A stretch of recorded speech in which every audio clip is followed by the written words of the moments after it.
Over the past few years, India's union budget has moved from being the single major point of policy reforms towards one that takes the reform agenda forward and outlines the priorities of the government for the coming year.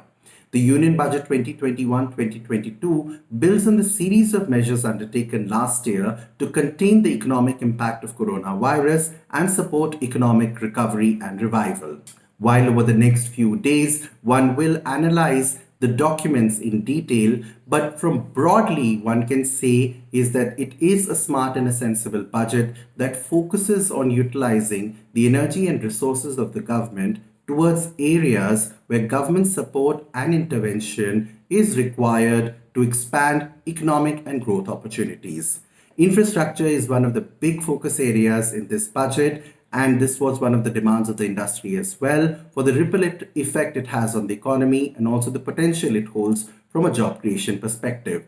The other big sector which has received a substantial increase in outlays is the healthcare sector and combines a mix of immediate as well as medium term initiatives. There are a number of other initiatives as well, including some of those which were announced earlier. For instance, the PLI scheme, which is focused on 13 sectors, and the allocation is spread across 5 years. There's also the agriculture sector, which is going to see an enhanced availability of credit. But what is interesting to note is the focus on the urban, the rural, as well as the urban cities in India. And the focus manifests itself in measures which are aimed at enhancing capacities, improving economic opportunities, as well as enhancing ease of living for the citizens. For instance, one sees the extension of the Jal Jeevan mission to urban areas. One also sees the focus on Swachh Bharat mission and also measures towards curbing air pollution.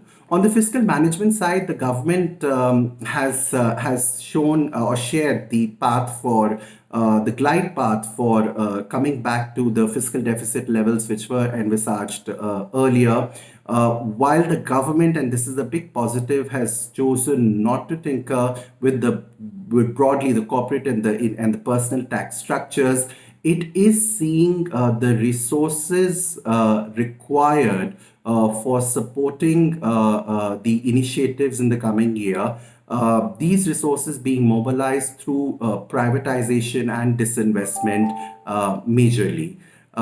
So broadly, these are the key takeaways. Of course, a lot or the extent of impact of these measures will depend upon the implementation, and that is where not just the center but also the states will have a role to play.